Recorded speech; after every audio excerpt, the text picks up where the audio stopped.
തൃശ്ശൂരിലെ മിക്ക ഫോറസ്റ്റിലും പോയി ഹണ്ട് ചെയ്യുമായിരുന്നു പറഞ്ഞത്. അങ്ങനെയാണ് അവന് വേടൻ എന്നുള്ളൊരു പേര് വന്നത്. എന്റെ അടുത്ത് ന്യായീകരണമായിട്ട് പറഞ്ഞത് അവന്റെ പട്ടിക്ക് കഴിക്കാൻ കൊടുക്കാനായിട്ട് ഹണ്ടിങ്ങിന് പോവായിരുന്നു. ഒരു ദിവസം എന്നെ കാണാൻ വന്നപ്പോ അതുപോലെ മൾട്ടിപ്പിൾ സ്ലീപ്പിംഗ് പിൽസും കനാബിസിന്റെ ഇൻഫ്ലുവൻസിലാണ് ഞങ്ങൾ സെക്ഷൽ ആക്ട് ചെയ്യുന്ന സമയത്ത് അവൻ എന്നെ ബ്ലീഡ് ചെയ്യിപ്പിച്ചത്.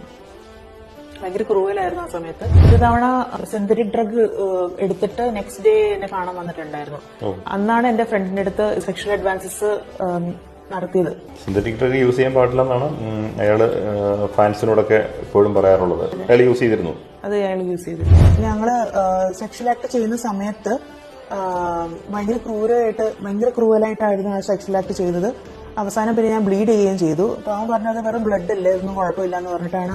ഈ സമയത്തൊക്കെ ഞാൻ വിചാരിച്ചിരിക്കുന്നത് ഇവൻ എന്നെ കല്യാണം കഴിക്കും എന്നാണ്. ബിക്കോസ് എപ്പോഴൊക്കെ എന്നെ കാണാൻ വരുന്നു അല്ലെങ്കിൽ എപ്പോഴൊക്കെ എന്നെ ഫോൺ വിളിക്കുന്നു ആ സമയത്തൊക്കെ പറയുന്നുണ്ടായിരുന്നു ഇവന് എന്നെ കല്യാണം കഴിക്കാൻ ആഗ്രഹം ഉണ്ടായിരുന്നു എന്നൊക്കെ. നെക്സ്റ്റ് ഡേ എന്നെ വന്ന് കുറെ ചീത്ത പറഞ്ഞു. നീ എന്നെ പഴച്ചവനാക്കുവാണ്, നീ ഭയങ്കര ടോക്സിക് ആണ്, നീ എന്നെ ബാക്കിയുള്ള സ്ത്രീകളെടുത്ത് സെക്സ് ചെയ്യാൻ സമ്മതിക്കുന്നില്ല, അങ്ങനെയാണ് നീ ടോക്സിക് ആവുന്നത്. അതായിരുന്നു പരാതി. അവന്റെ അമ്മനെ വളരെ മോശമായിട്ട് ചിത്രീകരിച്ച് ഇങ്ങനെ പറയും ഫ്രണ്ട്സിന്റെ മുന്നിലും പാർട്ട്നേഴ്സിന്റെ മുന്നിലും ഒക്കെ. എന്റെ അടുത്തും അങ്ങനെ പറഞ്ഞിട്ടുണ്ട്. അമ്മ ഒരു കോൾ ഗേൾ ആയിരുന്നു. അവന് തീരെ താല്പര്യം ഉണ്ടായിരുന്നില്ല. എനിക്ക് ഇപ്പൊ സത്യമാണോ പറയുന്നത് ബിക്കോസ് ഇതുവരെ എന്റെ അടുത്ത് പറഞ്ഞതെല്ലാം കള്ളമായിരുന്നു. അമ്മയുടെ വിരോധമാണ്, ഇഷ്ടമല്ല എന്നുള്ളത് വ്യക്തമാണ്. ചേട്ടനായിട്ടും അനിയത്തിയായിട്ടും കോൺടാക്ട് ഉണ്ടായിരുന്നു. അങ്ങനെ ഫാമിലി ആയിട്ടൊരു കണക്ഷൻ ഉണ്ടായിരുന്നു എനിക്ക്. Because I thought he was going to marry me. അങ്ങനെയാണ് എന്റെ അടുത്ത് ആദ്യം പറഞ്ഞത്.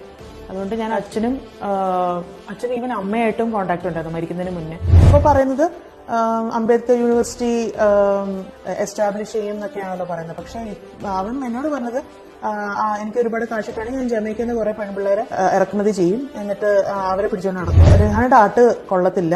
ഈ ആർട്ടിസ്റ്റിന്റെ ഭയങ്കര നല്ല ആർട്ടാണ്. പക്ഷെ അതേസമയം ഈ ആർട്ടിസ്റ്റിന്റെ നിന്ന് വരുന്ന ഭയങ്കര പൊട്ട സ്മെല്ലായിരിക്കും വരുന്നത്. പക്ഷെ റിഹാനയുടെ വയ്ക്കുന്ന നല്ല സ്മെല്ല് വരും. സോ അത് മെലിഞ്ഞിട്ടാണ്. മറ്റവർക്ക് നല്ല വണ്ണമുണ്ട് അതുകൊണ്ട്.